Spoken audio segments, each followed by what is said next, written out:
Amin. Silakan duduk. Iya, shalom saudara.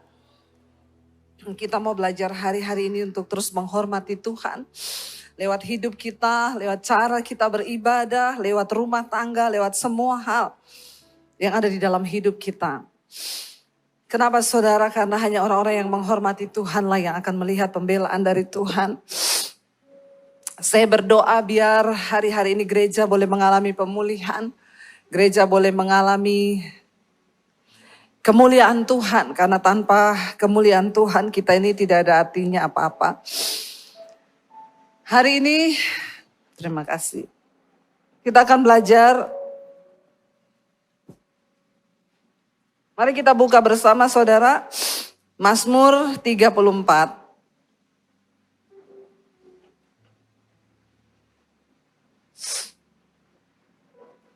Kalau kita lihat di sana judul perikopnya adalah dalam perlindungan Tuhan.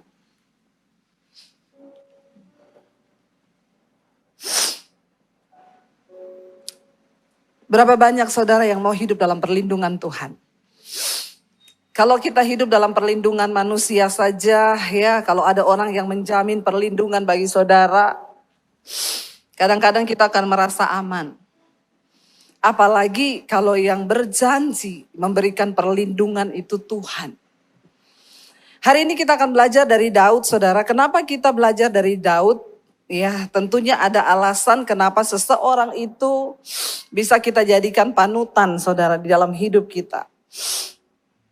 Alasannya yang pertama, kita harus meneladani hidup Daud adalah perjuangannya mengikut kehendak Tuhan, komitmennya di dalam mengiring Tuhan itu luar biasa. Ya, dan kisah hidupnya itu banyak tertuang di dalam kitab Mazmur. Sehingga Mazmur itu penulisnya sebagian besar adalah Daud. Dan itu dia bukan tulis karena teori. Kenapa kita dibangkitkan ketika membaca kitab Mazmur? Karena Daud menulis itu berdasarkan pengalaman pribadinya dengan Tuhan. Seorang pengkhotbah pun akan menjadi berbeda ketika dia menghidupi apa yang dia khotbahkan. Firman Tuhan benar-benar dialami, ya. Daud adalah seorang penulis sebagian besar dari kitab Mazmur dan itu lahir dari pengalaman pribadinya dengan Tuhan. Mengapa kita meneladani Daud? Ya, karena penderitaannya, saudara. Saya percaya setiap manusia yang hidup di dunia ini harus menderita. Justru kalau saudara belum menderita, saya doakan supaya menderita. Supaya kita bisa belajar, ya. Makanya Daud berkata, aku tertekan itu baik bagiku, supaya aku belajar ketetapan Tuhan.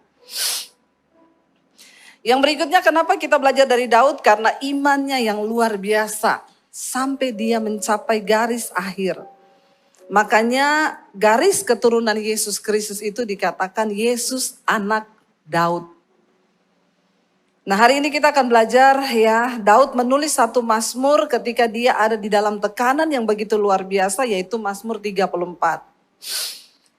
Ditulis di sana dalam perlindungan Tuhan. Mengapa Daud begitu luar biasa di dalam iman, pengiringannya, penderitaannya? Karena ternyata ini, dia sangat percaya bahwa hidupnya di dalam perlindungan Tuhan. Hanya orang-orang yang ada dalam perlindungan Tuhan yang akan mengalami kekuatan, kemuliaan. Dunia bisa berubah, keadaan bisa berubah, tetapi orang yang hidup dalam perlindungan Tuhan akan terus melihat penyertaan Tuhan. Amin, saudara. Ya, kita buka bersama Mazmur 34. Ya, di sana firman Tuhan berkata begini, ayat yang pertama. Dari Daud pada waktu ia apa? Ya, ada ditayangkan ayatnya. Iya, dari Daud pada waktu ia pura-pura tidak waras pikirannya. Ya, saat apa saudara dikatakan di sana? Di depan Abimelek sehingga ia diusir lalu pergi. Saya yakin di antara kita hari ini mungkin kita pernah mengalami pergumulan yang cukup berat. Tetapi belum ada dari antara kita yang pura-pura gila dan tidak waras. Ada di sini yang pernah pura-pura gila? Atau saya gila beneran Bu, malah gak pura-pura gila, udah gila beneran nih karena pergumulan. Tidak ada dari kita saudara. Kenapa Daud pura-pura gila? Kita tahu bersama kisahnya ketika Daud hendak dibunuh oleh Saul. Dia lari ke beberapa tempat pelarian. Salah satunya pertama dia lari ke kota para imam. Cuma untuk minta roti.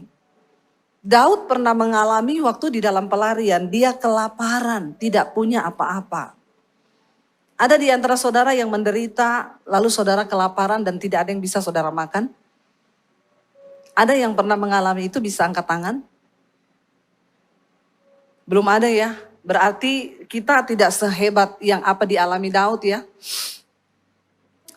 Saudara dikatakan dia mendatangi imam waktu itu untuk minta roti karena dia kelaparan di dalam pelariannya. Lalu akhirnya dia sampai di negeri orang Filistin. Kenapa dia lari ke negeri orang Filistin? Karena dia tahu Filistin itu musuh bangsa Israel. Jadi tidak mungkin Saul akan datang ke negeri orang Filistin. Dia berharap di sana akan ada perlindungan. Ya, dia datang ke sana. Dia percaya tidak mungkin Saul mengejar dia sampai di kota musuh. Tetapi apa yang dia pikir menjadi tempat perlindungan itu semuanya berbeda. Kenapa? Karena ternyata di Filistin ada yang mengenal dia. Dan tahu ini kayaknya Daud yang pernah bunuh Goliat. Lalu justru di tempat di mana dia merasa aman dari kejaran Saul, disitulah tantangan baru datang. Dia diseret, ditangkap di negeri orang Filistin lalu dibawa ke depan Raja Abimelek. Itu bukan nama saudara, tapi sebutan bagi ya julukan raja pada waktu itu. Ketika dia sampai di depan Raja Abimelek ya lalu di sana mereka berkata, Raja ini dia orang yang pernah membunuh Goliat. Dia pernah membunuh pahlawan kita orang Filistin. Dia lari ke tempat di mana dia pikir dia aman, ternyata di situ ada masalah yang lebih besar. Berapa banyak seringkali kita berpikir ini akan menjadi jalan keluar dari masalahku. Ternyata ketika kita menempuh jalan itu, masalah yang kita hadapi justru semakin besar. Waktu dia sampai di sana, dia mau dibunuh, mereka tangkap, mereka bawa ke depan raja. Karena mereka bilang ini yang pernah bunuh pahlawan kita, Goliat. Daud tidak tahu mau berbuat apa lagi sehingga dia berpura-pura gila sampai dia bermain dengan ludahnya sendiri di depan Abimelek, Raja Filistin. Lalu raja berkata, kenapa kamu membawa orang gila datang kepada saya? Keluarkan dia dari sini. Saudara, saya tidak bisa membayangkan pergumulan Daud ketika dia menghadapi masalah itu. Makanya kita nih kalau baca Alkitab dikatakan renungkan. Saya selalu menempatkan diri saya kalau seolah-olah saat itu saya menjadi Daud. Dicari oleh raja, lalu dia melarikan diri ke negeri musuh dan di sana ternyata dia juga mau dibunuh. Tetapi kenapa Daud begitu tenang melewati semuanya? Katakan ayat yang kedua, Mazmur 34 dia bilang, aku hendak memuji Tuhan pada segala waktu. Jadi ingat ya ayat ini, pasal ini ditulis Daud, waktu ia pura-pura tidak waras pikirannya ya di depan Abimelek sehingga ia diusir lalu pergi. Di sana dia katakan, aku hendak memuji Tuhan pada segala waktu. Puji-pujian kepadanya tetap di dalam mulutku. Saudara, waktu kita memuji Tuhan di gereja, kita lompat-lompat itu gampang. Karena kita lagi di gereja. Kalau kita datang di gereja, masalah itu rasanya hilang, lupa saudara. Tapi ketika kita pulang dari gereja, kita menghadapi kehidupan yang sesungguhnya. Bagaimana iman kita? Apakah kita cuma memuji Tuhan waktu kita lagi ada di gereja? Atau ya Daud berkata, aku akan memuji Tuhan pada segala waktu. Berarti bukan hanya dalam keadaan yang baik. Mari kita hari-hari ini benar-benar menjadikan hidup kita sebagai penyembahan kita kepada Tuhan. Sehingga Daud berkata pada segala waktu. Waktu baru gajian, waktu punya uang, waktu dapat bonus, waktu semuanya aman, suami baik. Bagi kita memuji Tuhan itu mudah. Tapi ketika keadaan kita lagi tidak baik, Ketika kita sedang diperhadapkan dengan situasi yang begitu sulit, apakah kita masih tetap mau memuji Tuhan, saudara? Orang yang diam dalam perlindungan Tuhan adalah orang yang selalu ada pujian keluar dari mulutnya. Dalam segala waktu. Tidak ada jaminan bagi anak Tuhan atau orang Kristen bahwa dia tidak akan menderita di dalam hidupnya. Enggak ada ayat yang menjamin. Yesus bilang, ikutlah aku, maka hidupmu akan senang. Engkau tidak akan punya pergumulan. Tidak ada ayat yang berkata demikian. Firman Tuhan berkata, barang siapa ingin menjadi muridku, sangkal dirimu, pikul salibmu, ikut aku, kata Yesus. Bicara tentang sangkal diri, pikul salib itu tidak enak, saudara. Ya, mari kita hilangkan konsep kita menjadi orang Kristen itu, wah seneng, pokoknya masalah selesai, utang lunas, hello. Ikut Tuhan, ya ada masalah. Tetapi Daud berkata, kenapa dia tenang, dia beryakin dan percaya dia adalah perlindungan Tuhan. Karena dia bilang, pujian kepada Tuhan selalu ada di mulutku setiap waktu. Saya berdoa supaya saudara di sini semuanya bukan hanya di gereja ya, kita kalau nyanyi lompat, wah kita menyembah Tuhan. Tapi di rumah ketika kita menghadapi persoalan, waktu kita berantem suami istri juga, ya coba nyanyi. Amin apa amin? Ya, di sini saya tuh kadang lihat orang Kristen tuh kalau bahasa roh itu hebat saudara ya. Di gereja tuh bahasa roh itu sampai naik ke langit tingkat 7. Malaikat aja keriting mungkin dengarnya. Tapi begitu sampai di rumah suami istri berantem. Ya, itu nggak tahu sudah pakai bahasa apa itu. Ya, Rasul Paulus bilang biar engkau bisa bahasa malaikat sekalipun. Kalau engkau tidak memiliki kasih dalam hatimu, maka itu semua bohong. Makanya saya nggak pernah bangga kalau orang bahasa rohnya kenceng. Tidak menjadi jaminan. Ya, bisa jadi di rumah dia berantem cakar-cakaran. Di salah satu khotbah saya pernah cerita tentang seorang suami istri yang di gereja itu, wah ya bahasa rohnya kenceng saudara. Ya bahkan puji-pujian, nyanyi, lompat-lompat udah kayak begitu. Ya ternyata suaminya ada bekas cakaran di pipi. Lalu saya tanya, Pak itu pipinya kenapa? Saya bercanda, dicakar istri ya Pak. Dia diam 1000 bahasa saudara. Lalu dia bilang, ibu tanya sama istri saya. Saya tanya beneran Pak dicakar istri? Tanya aja Bu sama istri saya. Jadi saya panggil istrinya, Bu itu suaminya ibu ada bekas luka di pipi itu ibu yang cakar. So istrinya diam lalu ngomong, dia yang mulai duluan Bu. Itu padahal di gereja bahasa rohnya, wah luar biasa saudara. Ya ternyata istrinya mendapati suaminya selingkuh dengan mantannya, lalu mereka berantem. Makanya saya selalu berkata tidak jadi jaminan di gereja itu orang bahasa rohnya kenceng, nyanyinya lompat-lompat. Sorry, Tuhan gak lihat itu. Tuhan lihat hidupmu. Bagaimana kita mempersembahkan hidup di gereja, di rumah. Itu harus sama. Karena kehidupan kekristenan yang sesungguhnya bukan waktu engkau masuk dari pintu itu. Tapi waktu engkau keluar dari pintu gereja, itulah kehidupan kekristenanmu yang sesungguhnya. Jangan sampai setan lihat kita di gereja hebat. Makanya saya selalu berkata setan itu hari-hari ini di gereja sudah tidak bekerja. Dia cuma kontrol saja. Ya dia bilang kita gak usah ganggu orang di gereja lah, biarin aja. Selama mereka tidak menjadi pelaku firman, biarin aja gereja penuh. Gereja isinya banyak, biarin aja. Yang penting mereka jangan melakukan firman. Daud bilang pujian kepada Allah ada di dalam mulutku di dalam segala waktu. Artinya apa? Bukan hanya dalam hal yang baik. Memuji Tuhan. Ketika engkau lagi dalam tekanan, pergumulan, engkau sudah gak tahu hidup bagaimana ke depan. Teruslah memuji Tuhan saudara. Ya kenapa? Karena Alkitab berkata Tuhan tuh bertata di atas pujian penyembahan kita.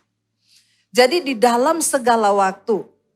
Ayat yang ketiga dikatakan, kita lihat apa kunci dari kemenangan Daud di dalam kehidupan pengiringannya kepada Tuhan. Ayat yang ketiga dia bilang sana, karena Tuhan jiwaku apa?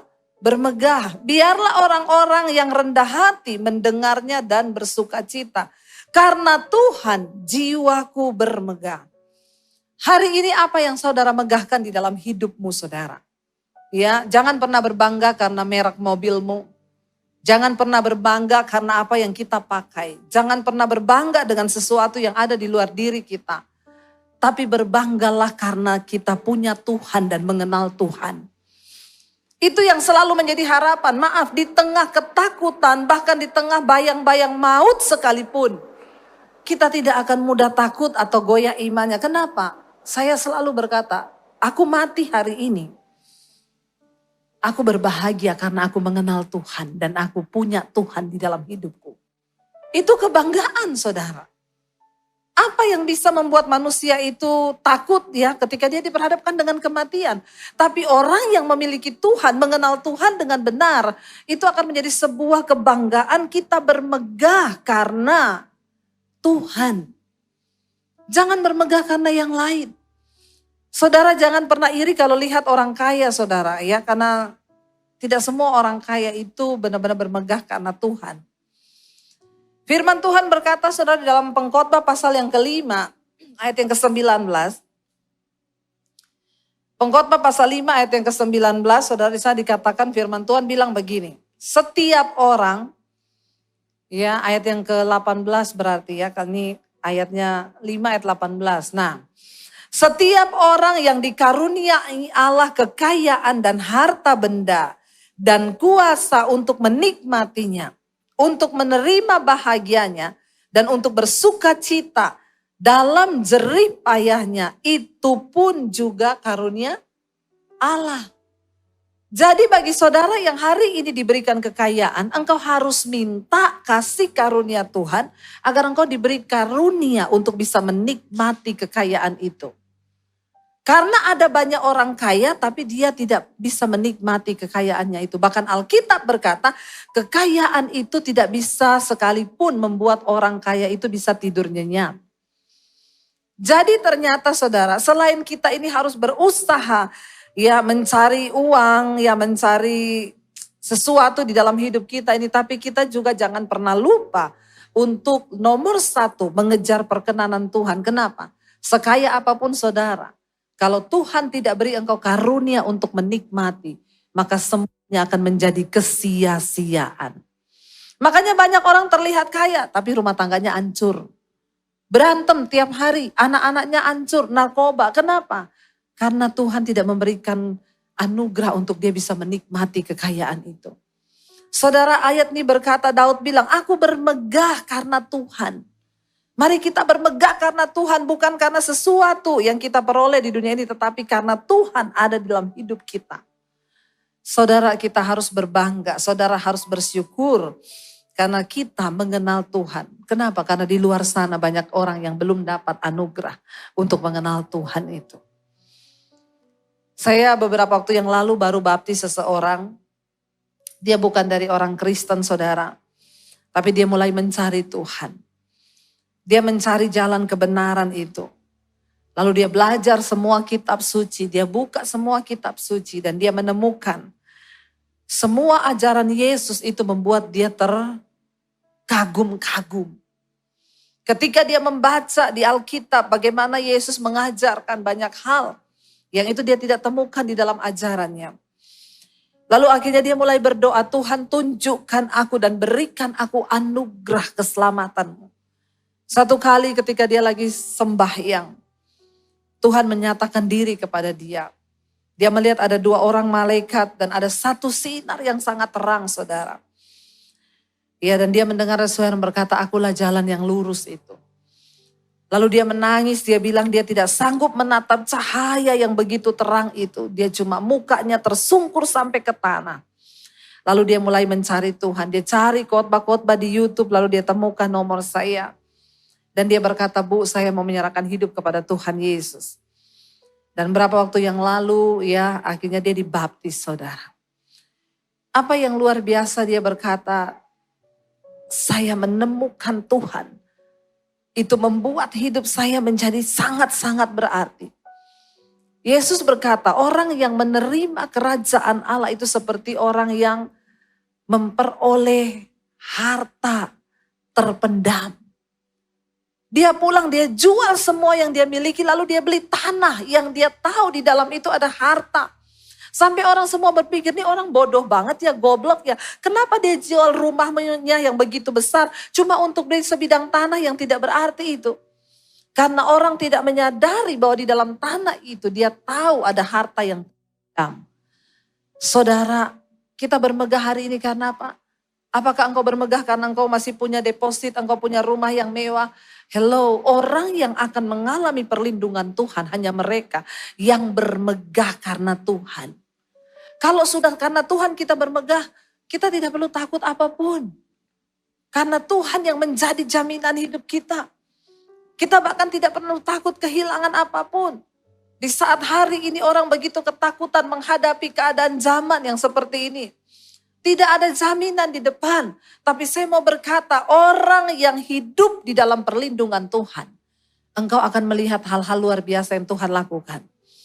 Saya dulu pernah bersaksi di tempat ini, saya datang kayaknya itu setahun yang lalu. Bagaimana ketika di masa pandemi kami bingung mau melanjutkan hidup seperti apa. Jalan terakhir saya bilang kepada suami yang mungkin akan kita lakukan adalah kita jual rumah di Jakarta lalu kita pulang ke Solo. Karena sudah tidak tahu melanjutkan hidup seperti apa di masa pandemi. Semua pelayanan berhenti, tidak ada harapan bagi kami. Tapi saya cuma bilang, jangan pernah berhenti bersyukur. Kenapa kita harus bersyukur? Saya bilang kepada suami, karena kita bersyukur masih ada yang bisa kita jual, rumah. Dulu kita gak punya apa-apa untuk dijual. Kalau hari ini kita menghadapi sesuatu, kita masih bisa jual rumah, itu sudah puji Tuhan, haleluya 12 kali. Akhirnya kami menjalani hidup dengan tidak tahu apa yang mau Tuhan nyatakan di depan. Saya tetap percaya di tengah keadaan yang sulit, setiap hari saya memuji Tuhan. Saya tidak peduli apa yang mau terjadi, saya bilang Tuhan, aku pernah melihat Engkau menyertaiku di dulu. Ketika aku pertama kali terima Yesus, tidak punya apa-apa, uang 1 sen pun gak punya. Tapi Tuhan menyertai. Jadi aku percaya, saya bilang Tuhan yang pernah menyertaiku yang dulu, dia juga Tuhan yang akan menyertai saya di masa-masa ini. Saya percaya Tuhan Engkau tidak berubah. Sekalipun keadaan berubah, Engkau Tuhan tidak berubah. Setiap hari saya nyanyi memuji Tuhan dengan air mata. Di dalam segala keadaan, pujian kepada Tuhan ada di mulutku. Siapa yang menyangka Tuhan membalikan keadaan saudara? Kita tidak pernah mimpi, saya nggak pernah tahu. Kita nggak jadi jual rumah di Jakarta. Bahkan yang Tuhan lakukan sebaliknya, saya beli rumah lagi, saya bangun studio di Jakarta. Beberapa bulan yang lalu kita sudah peresmian studio dan bukan hanya itu. Di tengah masa pandemi, kami bisa membangun 15 gereja di pedesaan. Tuhan yang kita sembah, itu Tuhan yang ajaib. Tuhan yang dahsyat, yang tidak pernah bisa kita pikir. Karena itu saya hari ini berkhotbah di depan saudara, bukan teori. Aku mengalami semua janji Tuhan ini. Dan ini yang mau saya bagikan kepada kita. Jangan pernah saudara kita ingkari firman Tuhan. Apa yang sudah ditulis, itu akan terjadi waktu kita mengimani. Daud menuliskan hal ini bukan karena dia tidak mengalami. Dia mengalami pemeliharaan Tuhan. Saya pun demikian. Siapa yang menyangka saudara. Di tengah masa pandemi bahkan ketika itu anak saya bilang, Mam saya mau kuliah. Saya bilang gak usah kuliah. Emang masuk kuliah berapa? 70 juta. Saya bilang Mami gak ada uang. Kita bertahan hidup saja ke depan gak tahu bagaimana. Gak usah kuliah nak. Karena kuliah sama tidak kuliah itu tidak menentukan masuk surga. Saya menghibur diri dan menghibur anak saya dengan berkata seperti itu. Tapi saya bilang jangan pernah berhenti berdoa. Jangan pernah membunuh pengharapan di dalam hatimu. Karena sewaktu-waktu Tuhan dapat bertindak. Kita gak pernah tahu. Tiba-tiba di masa pandemi saya bisa melukis saudara. Karena gak tahu mau ngapain ya udah saya beli kanvas, saya melukis. Sampai suami saya bilang, kamu beli kanvas, beli tinta buat apa? Mau melukis. Dia bilang 21 tahun saya menikah sama kamu. Saya belum pernah lihat kamu tuh gambar. Saya bilang ya saya juga gak tahu. Ya udah pokoknya beliin aja. Ya beli saudara. Waktu pergi beli, saya pilih bukan yang ukuran 30 cm, 50 cm. Saya beli yang 1 meter.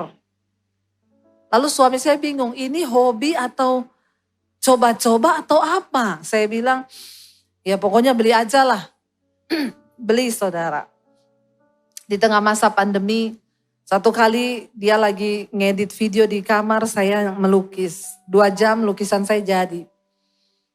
Iseng saya upload di Facebook, di Instagram. Puji Tuhan lukisan pertama saya. Tiba-tiba ada yang inbox, Bu dijual nggak? Saya bilang enggak, saya bukan pelukis, saya baru pertama kali. Tapi kalau saya beli boleh nggak? Boleh nggak saudara? Boleh banget. Ya, di tengah masa paceklik tiba-tiba ada yang ngomong begitu. Saya mau kasih hadiah buat mama saya ulang tahun. Ya udah kalau ibu mau, ibu kasih saya nomor rekening. Berapa harganya? Saya tidak tahu harga lukisan. Terserah ibu aja. Lukisan pertama saya ditransfer 10 juta. Saudara, wah. Suami saya langsung ngomong gini, kita beli kanvas lagi yuk. Padahal tadinya dia marah-marah. Bini beli kanvas hampir 3 juta loh, kamu ini hobi atau apa ya? Saya bilang ya nggak tahu, pokoknya beli aja. Begitu laku 10 juta dia bilang, ayo beli kanvas kapan? Memang laki-laki itu selalu harus melihat dulu baru percaya. Akhirnya saya mulai melukis di tengah anak saya mau masuk kuliah. Dia bilang, Mam gimana Mam, kuliah sudah semakin mendekat. Iya nak, Mami itu gak punya kalau 70 juta, kita juga gak ada jaminan ke depan bagaimana. Tapi tetap berdoa. Saya melukis lagi saudara. Waktu harus bayar kuliah itu tiba-tiba lukisan saya, yang sudah lama saya lukis belum laku. Tiba-tiba ada yang nawar. Saya bilang saya kasih frame dulu, nanti saya kabari kalau sudah laku. Kalau sudah di frame saya kabari, Pak sudah selesai. Oh iya Bu, nanti biar diambil sopir. Malamnya dia WA, Bu saya sudah transfer lukisannya ya. Dia kirim bukti transfer saudara berapa? 70 juta. Coba itu Tuhan kan tidak bisa kita nalar. Sampai saya takut. Waktu di WA 70 juta saya balas, Pak kayaknya kelebihan 0. Saya takut kalau saya udah pakai duitnya terus dia bilang kelebihan 0. Bagaimana mengembalikan yang 1 0 itu? Memang cuma 0, tapi kalau sudah kelebihan tuh bahaya saudara. Dia bilang, oh enggak Bu, itu yang Tuhan taruh di hati saya. Tuhan itu punya cara dan itu bukan cuma terjadi nanti buat saya. Saudara pikir, ya karena ibu kan pendeta. Enggak, bagi orang-orang yang mau ada di dalam perlindungan Tuhan. Saya mendengar banyak kesaksian orang yang tadinya waktu belum pandemi dia sales perumahan gak bisa jual. Ketika di masa pandemi yang tadinya dia memilih untuk bunuh diri karena anak-anak yang terjebak utang di properti. Waktu bosnya tawari di tengah masa pandemi, dia mulai berdoa, saudara berdoa. Dia bilang, Ibu tahu omset saya di tengah masa pandemi itu di luar nalar yang dulu tidak masa pandemi. Saya gak pernah jualan begitu. Di tengah masa pandemi saya bisa jualan omsetnya sebulan ratusan miliar. Sampai dia bisa selesaikan semua utang-utang. Saudara, keadaan berubah. Tapi bukankah Tuhan kita tidak pernah berubah? Karena itu masuk di dalam perlindungan Tuhan. Hidup menghormati Tuhan. Selalu ada pujian dalam mulut kita dan bermegahlah karena Tuhan. Jangan pernah bermegah karena harta. Jangan pernah bermegah karena merek yang engkau pakai. Jangan pernah bermegah karena mobil. Tetapi bermegahlah karena engkau mengenal Tuhan dengan benar. Anak-anak muda saya mau bilang, hidup ke depan ini semakin berat. Kalau engkau tidak memilih untuk tinggal di dalam Tuhan dan hadirat-Nya, maka akan berat bagi engkau untuk melihat ke depan. Saudara, jangan sampai kita menjadi orang Kristen tapi kita sudah tidak percaya Tuhan.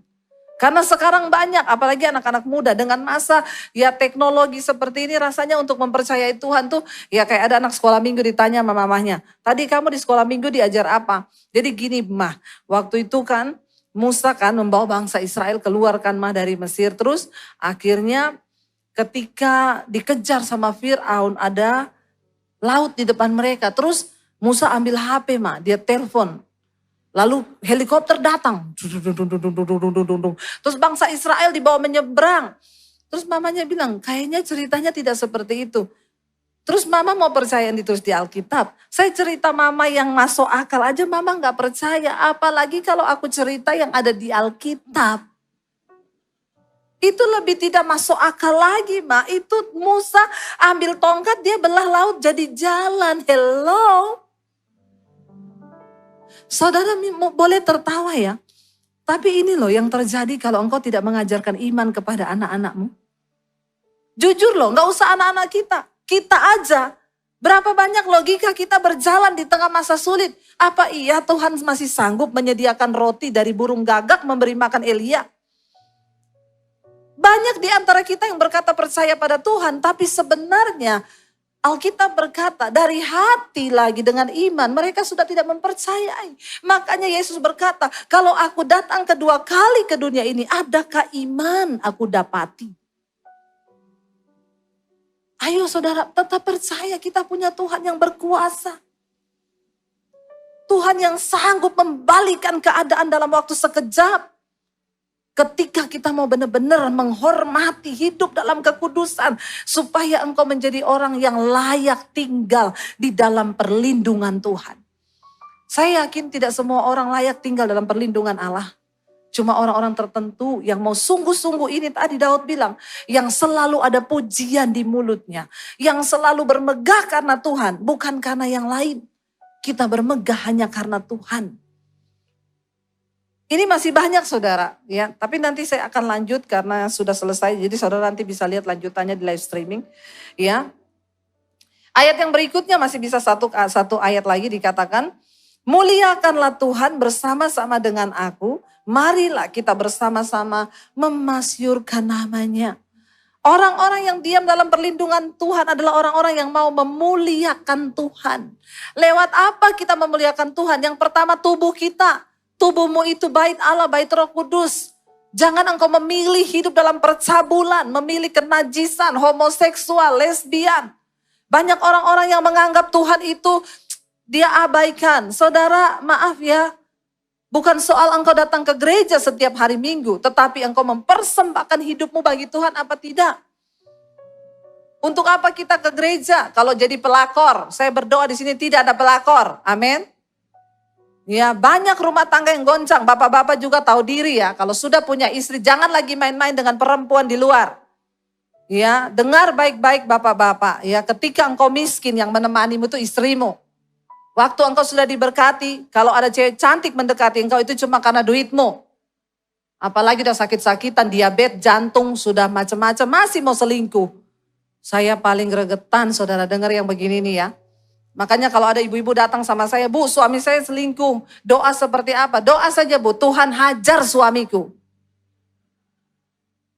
Biar dia bertobat. Enggak apa-apa Bu berdoa begitu, enggak apa-apa. Saya tanggung jawab di hadapan Tuhan. Doa saja Tuhan hajar suamiku dengan caramu supaya dia bertobat. Karena hajaran Tuhan itu membawa pertobatan. Ya, lalu ada seorang bapak-bapak telepon saya. Ini Ibu Pendeta Debbie Basir? Iya. Ibu itu pendeta macam apa? Macam ini. Kenapa Pak? Ibu suruh istri saya berdoa supaya Tuhan hajar suamiku. Ibu pendeta macam apa suruh istri saya berdoa begitu sama Tuhan? Saya bilang, Pak makanya baca firman. Jangan terlalu pede lu, GR lu Pak. Tuhan menghajar orang yang dikasihinya. Dan yang dianggap anak. Kalau Bapak masih dikasihi Tuhan dan dianggap anak, Tuhan hajar supaya Bapak bertobat. Kalau Bapak sudah tidak dianggap anak dan tidak dikasihi Tuhan, Bapak mati lagi bersinah. Masuk neraka jalan tol. Langsung teleponnya bunyi, nit. Kadang-kadang orang Kristen itu tidak mengerti saudara ya. Bukan soal engkau ada di dalam gedung gereja dan duduk di sini. Hidupmu di luar gedung gereja itu seperti apa itu yang Tuhan mau. Saya mau berdoa supaya semua bapak-bapak di sini menjadi imam yang benar. Tidak berselingkuh. Gak usah angkat tangan. Kalau ada yang angkat tangan saya suruh Pak Michael buka kolam baptisan. Kita rendam 20 menit.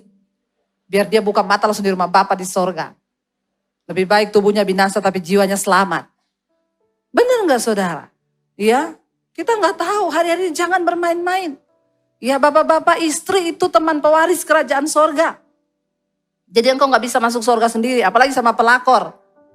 Ya, bagi wanita-wanita di sini, engkau wanita terhormat, engkau punya Yesus. Jaga hidupmu, jangan jadi pelakor. Cuma karena demi mendapat uang, tas bermerek, engkau jual harga dirimu, engkau menginjak-injak darah perjanjian anak domba Allah.